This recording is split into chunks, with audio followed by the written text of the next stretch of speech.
Is there such a good thing as good sugar? Mm, Is there any such thing as good sugar? no.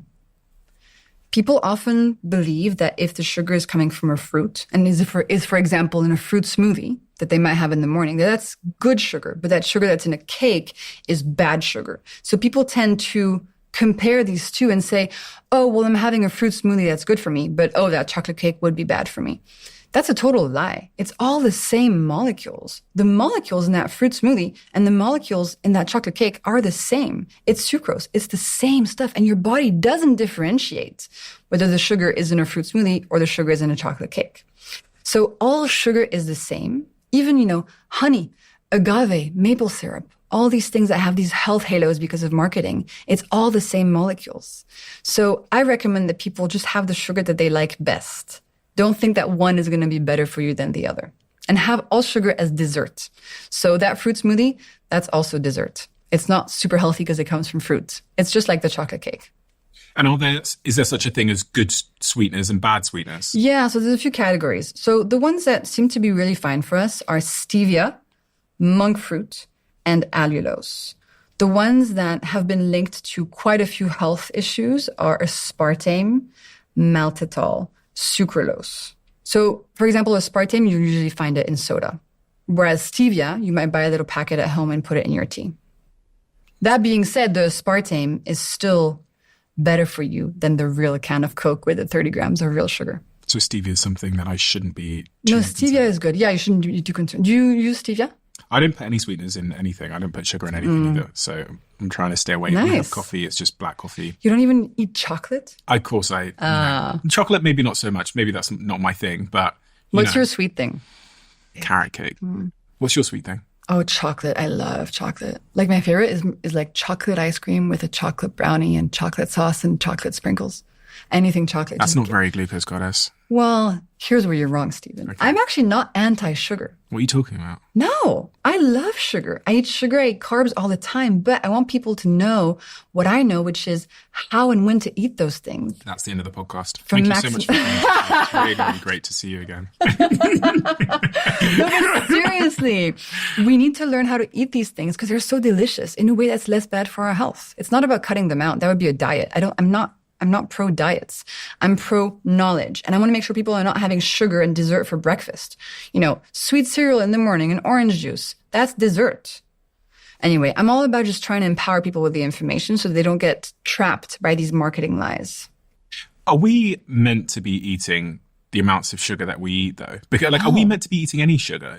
What does our sort of evolutionary history tell us about our relationship with glucose? I think fruit is something we're meant to be eating, but the fruit that used to exist was less sweet and harder to digest and more fibrous. And then in terms of starches are totally fine to eat. The problem is today, most of us just eat sugar and starches. We've completely lost touch with the nice proteins and the organ meats and the fiber and the healthy fats.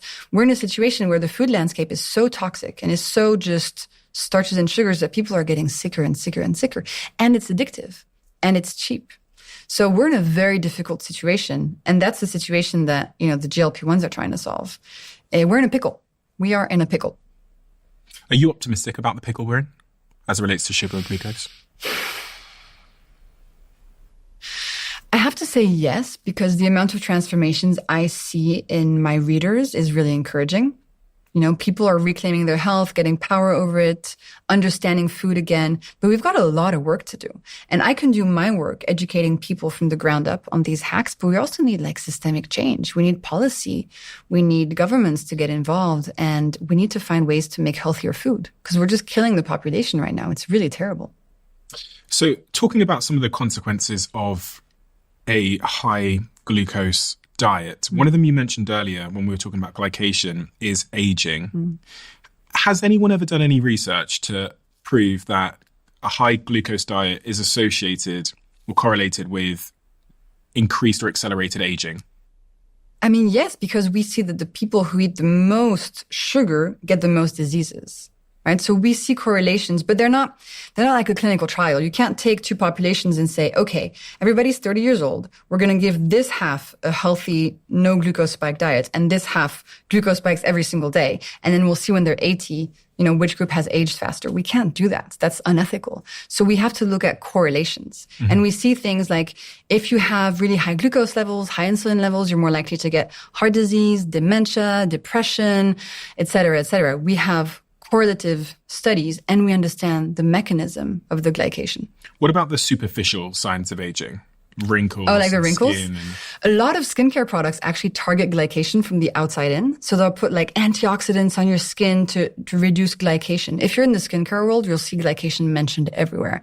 What they don't do is they don't look at how to reduce glycation from the inside out, which is what I think is more interesting. And it's through food. By reducing your glucose levels, you reduce glycation. It's just like a to B. It's very simple. So if I want to stave off wrinkles, then I should keep my glucose levels down? Yes. And you should also avoid smoking, wear sunscreen, etc. But in terms of your diet, what you want to focus on is reducing glucose spikes. Yeah, absolutely. What about things like acne and skin conditions? So those are more inflammatory-based diseases. So eczema, psoriasis, acne, rosacea, those are expressions of inflammation going on within your body. And I like to think of the skin as a mirror to what's going on within.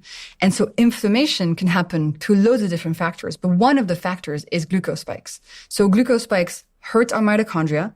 That creates inflammation. Then glucose spikes lead to glycation, which also leads to inflammation, and insulin release. And a lot of insulin also increases inflammation. So with every glucose spike, you're increasing inflammation within your body. And if you're susceptible to any of these skin conditions, you can have flare-ups or increase their intensity very simply. If you love the Diary of a CEO brand and you watch this channel, please do me a huge favor. Become part of the 15% of the viewers on this channel that have hit the subscribe button. It helps us tremendously, and the bigger the channel gets, the bigger the guests.